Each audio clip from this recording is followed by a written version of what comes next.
running a swimming school for kids. So your business is safe for now. There would have been an AI winter in between where people didn't even know that it was going to come. If you're not using AI, you're going to be basically like walking. I love that we actually went through each of these different areas and these different pillars inside business. Hey, it's Ronsley.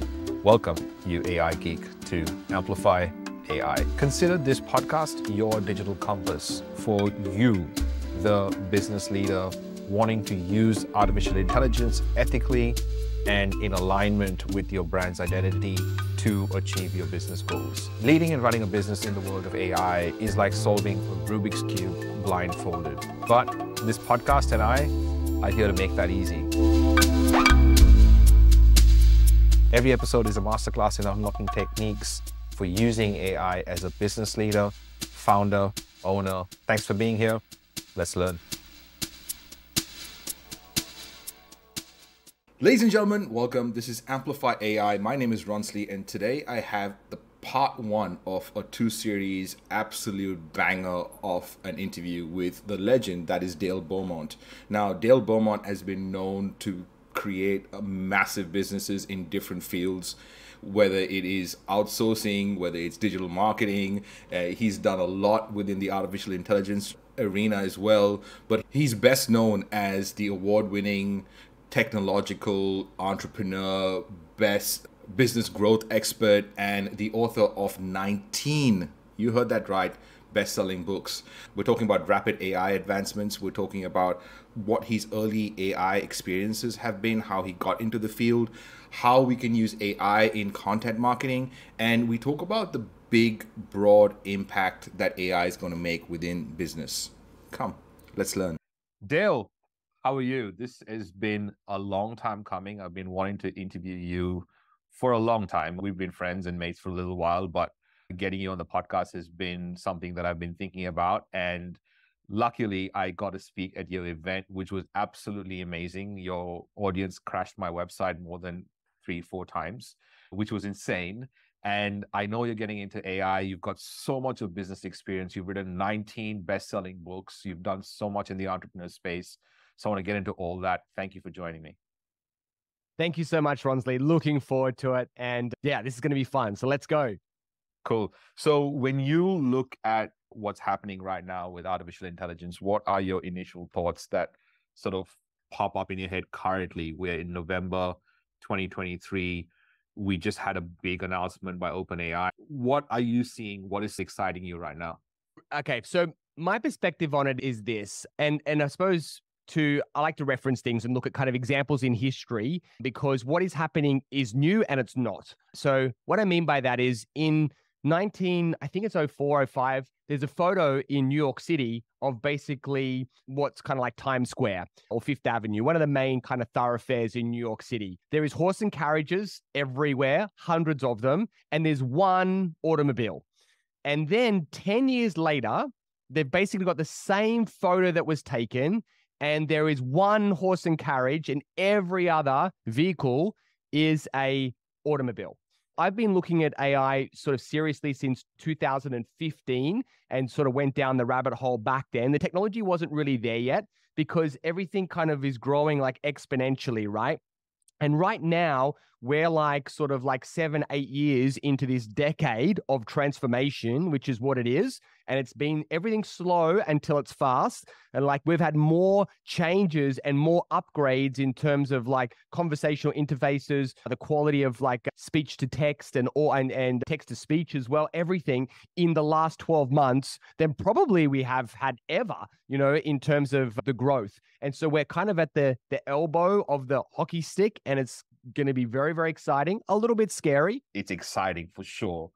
I want to take you back to 2015 when you first decided to sort of look at artificial intelligence. What did you see that made you take interest, and what happened in that stint when it first started? Because there would have been an AI winter in between where people didn't even know that it was going to come. So in 2015, I've always been passionate about technology. And since I started my business using Dreamweaver and getting involved in like WordPress and all of these kind of, commonly used tools now, at the time, they were kind of revolutionary in themselves. I've been in business for 22 years and have loved using technology all along that way. But it was 2015 that's when I started, and being a follower of like technology, started to hear about, AI, that it was really kind of coming of age, even though, it had been around as a concept. So I think the 50s, 60s, 70s, they kind of went out of fashion and then they kind of came back. But 2015 is when they started to come back into fashion. And people started to go, wait a sec, I think these things could actually work.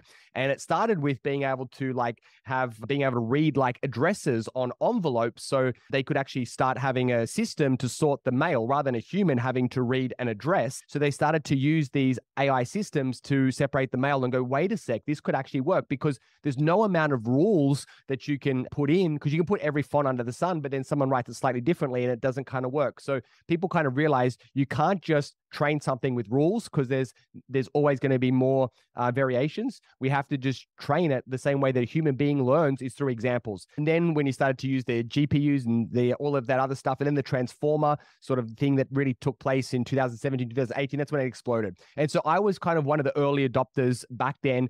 And I even started to experiment with building a chatbot. And if you go online and you type in Brin, BRIN, we actually were featured in Forbes and all these different places about building the world's first AI-powered business advisor. Now, even though it sounds very impressive, it was still based on rules. And what we did is we built this system that knew the answers to more than 5,000 business questions. And the problem with what we built is the same problem that Siri had, is that you can program it with 5,000 questions, but someone comes along and asks question 5,001 and it doesn't know the answer. And then people throw their hands up and go, it's crap, this doesn't work. And so a rule-based thing, that's when people kind of realize this is never going to work. And then that's when OpenAI, raised, I don't know what they raised, like hundreds of millions of dollars, probably billions of dollars now. So what we were trying to do with a few 100,000 probably took them 10 billion or 20 billion from Microsoft to build what they have built. There's difference between being leading edge, which is kind of early to the party, and bleeding edge, which is like being there 5 years too soon and kind of no one's on the dance floor. So I was probably too soon back in 2015, 2016. The kind of world wasn't ready, and the technology, quite frankly, wasn't there. But now the world is ready. The technology is there, and the technology is like getting better every few months. So this is a super exciting time. So we're going to be relaunching Brin, which is what we developed 8 or 9 years ago, and now using OpenAI systems to underpin it and then put all of our own training data on top. How do you see businesses play their content marketing role when it comes to putting their voice out there, whether it's in the form of a podcast, in the form of a blog, whether it's in the form of a video, whatever that looks like? In this now AI age, what do you recommend, or what do you think is our best way to put our thought leadership ideas, our content out? Any other expert, and people are always seeing things through their lens, and they're saying, how does AI affect me and potentially my business? And some people thinking to themselves, my business could be completely disrupted, and so we need to have that conversation. And then some people are thinking to themselves, you know what, my business is safe. And it may be safe for another 5 or 10 years. Like, for example, this morning I went and I got a coffee and I got a breakfast quiche. And I was thinking to myself, look, maybe in 20 years, there could be a robot making that particular coffee in the same way as a human barista, maybe. And maybe there's someone that makes the quiche and makes it exactly the sort of same. But I don't think in the next 5 years or the next 10 years, someone that has a coffee shop with like a food outlet is probably going to be disrupted. Maybe further on, but maybe not in the short term. And then there's other people that are realizing the fact that, wait a sec, if I'm doing architectural designs, if I just put in the measurements, there's AIs now that you can click a button and it just designs a house. And then you go, actually, I don't like that. Give me another design. Give me another design. Give me another design. So an architect, for example, is definitely on the chopping block, so to speak. Even things like counseling as a service. I've been talking to the conversational ChatGPT, the latest version of it, and it's incredible how it keeps asking you questions. It's almost like having a counselor, in your pocket. That whole industry of counseling and psychology, if they just change some of the dials and settings, could be completely disrupted. And we need to have a conversation for those people. So let me now jump back to the people that think they're going to be okay. This is, say, someone that's running a restaurant or a dry cleaning business. Now, what I would say to that is, it's not necessarily the core of your business which is going to be disrupted. Like people are always going to want to drink coffee and they're always going to want to have pastries, for example, and maybe even they'll appreciate pastries made by humans a lot more, so you're safe. But it's the way you run your business which is going to be disrupted. And so that's what I want people to think about. It's like your marketing needs to change. Your sales will change. How you order products will change. How you do your finances will change. How you manage your staff, how you do payroll will change. Every single sort of like area or department of your business, there is going to be AI tools that will disrupt all of those. So your core might be safe, but you're going to be disrupted in all of the departments. What exactly is long lasting? Because, if you think about people that have even gotten on the AI bandwagon in the Januaries and the Decembers and, early this year, and I feel like what will change is how, like to your point, how it gets done. But the principles and the frameworks of how it gets done is what's important. And I feel like artificial intelligence is a great magic trick. You can show someone, they'll be very excited about it, they'll play with it, and it'll be great. But does it actually grow the business? And that's the big disconnect. Like for entrepreneurs and business owners, you got to use artificial intelligence to grow the business. And for that to happen, it's got to be aligned with your business goals. It's got to be aligned with your brand. You've got to have the right processes and frameworks in place before you even start to think about accelerating that with artificial intelligence. So the message for the people that, feel that they're safe, there's people out there that go, I'm going to be fine. Maybe if you're running a swimming school, I don't imagine there's going to be robots in the pool running a swimming school for kids. So your business is safe for now. So let's just say that you're feeling like you're pretty safe. Awesome. It's not the business itself. It's all of the different departments within your business are going to be disrupted and are already being disrupted. So let's first take, for example, marketing. So what do you got to do with regards to marketing? You've got to define your target market. There's AIs now that you can do that. You can just type in swim school, for toddlers, and then boom, it'll just give you the buyer persona, and it will tell you exactly what their fears are, what their problems are, their wants, their aspirations, how to basically sell to them. So that already exists. Then you've got, okay, I want to create a marketing message. Well, how much real estate do I got? Let's just say a Facebook ad. Write me a Facebook ad to this particular persona. That can already do that, for example. So this business can now either move 10 times faster in terms of acquiring customers, or they can do what they're doing with 1/10 of the resources that they had before. In this case, their profitability is going to be triple as opposed to a business that's not using AI. So that's just a little microcosm of marketing, for example. Then even design me a flyer for promoting our next term program. There's AIs now where you could just say, we've seen the latest demo with ChatGPT and integration with Canva. And then from there are AI CRM systems as well that can get inquiries and can follow up. AI salespeople or chat sort of bots as well. So you can ask a question, when's your next class? Someone can reply. It's not a human, it's a bot replying. So that's just marketing, and we can unpack that further. But then we've got sales. Now, sales is okay for now, but it's quite possible that in the next 12 months that inbound and outbound customer service sales calls will be managed by AIs that will sound exactly like humans, that will answer the phone. Now, there's certain legalities around whether I have to identify themselves as an AI when they pick up the phone, in the same way we used to say, this message is being recorded for training purposes. This call is being handled by a AI agent. Do you accept? Yes. And then you'll say, when are the classes? How much is it? Is there room available? Can you book me in? And the AI is basically doing all that. So in the next, you can debate me, 6 months, 12 months, 2 years, there will be AI sales people that we'll be having, both in terms of chat and also in terms of voice that'll be there. Now, maybe for more complicated sales, it might take 5 years for that to happen. But certainly on some of the basic stuff, like taking orders at restaurants and things like that, AI can do it faster, cheaper than a human can. So we've got sort of marketing. So the next one is sales. I know this is going to sound crazy, but there's already demos of people calling up AIs and taking bookings for hairdressing appointments. And it's a literally AI human that is talking to them. And it sounds so natural. Even the ums and the ahs and the pauses and everything and background noise, it's like crazy. It's all like as if you're talking to a human, doing bookings and also then outbound calls. But we've got marketing, we've got sales. The next one we're going to talk about is systems. So I'm a big believer in businesses need to be systemized. And in the past, it was like make a video, create a checklist, and use your brain power in order to do it. Now you can start with talking to an AI and say, write me a system for doing stock take. And boom, it will write it 90%. And then you can go through and you can change it. Then what you do, and this is another potentially huge business opportunity is once all these systems are built, you can put a conversational AI on top of it. And I'm really certain that every company will have an employee, which is an AI employee that you can talk to, which is the brains of the business. And you can say, hey, in this case, I could call mine Bryn, for example. Okay. And I could say, hey, Bryn, how do I apply for annual leave?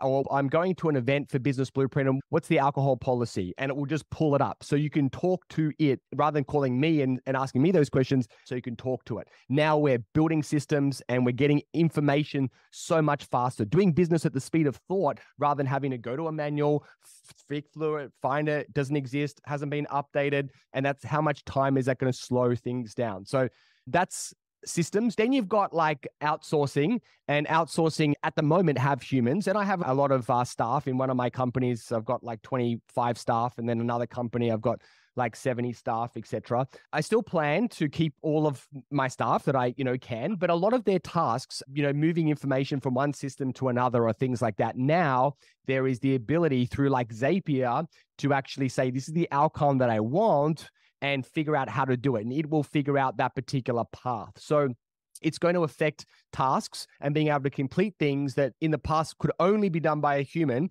More and more will be done by AIs. So let's then jump to another area of finance. So bookkeeping, things like reconciliation. There's machines are already doing more and more of that. Being able to snap photos on your phone of receipts and it just takes care of it and it assigns it. Even accounting is potentially going to be disrupted. So the future's yet to be written around that, but certainly a lot of what accountants do in terms of the compliance stuff can be automated, but it's the human stuff. Like, how do I do tax planning for my dog and my cat and my 3 kids and my 2 uncles and all that stuff? That is complicated, and that probably is going to take some time. That's finance. Then we could go around to another area like management, for example, or even HR. So there are AI systems now.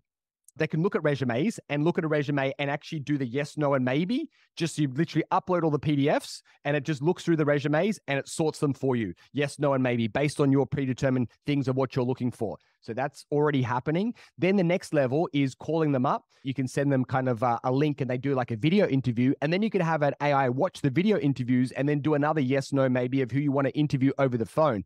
And then what you could do is do the interview, record it, and then put it to an AI that does a psychoanalysis on the actual person to see what type of personality they are, whether they're high energy, low energy, whether they have any kind of like childhood issues that are coming through subliminally, all that type of stuff. So it can do a psych test on someone just through their voice. Even things like seeing if they're lying to you by micro movements in the face that you and I can't pick up that an AI system can.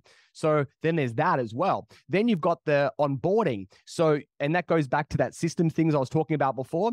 How do I set up an email signature? How do I do my job? How do I do this? How do I do that? And their kind of like teacher is an AI system that's telling them how to do their job. And then you've even got AI systems right now that basically look at certain data points and can determine, small businesses may not need this, but larger companies, they actually know like 2 weeks before, like Amazon apparently knows like when women are pregnant before even they know, based on how their ordering on Amazon changes, right? So they can predict that this person's going to be pregnant and then 2 weeks later, boom, they're pregnant because of just their ordering patterns. Same thing with regards to staff on a big company. We know this person is probably going to resign in 2 weeks. Why? Because all these data points are telling us. So recruitment, HR, management is all being disrupted by AI systems as well.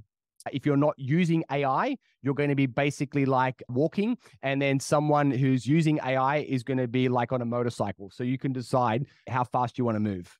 That was really insightful. And I love that we actually went through each of these different areas and these different pillars inside business, because there's so many.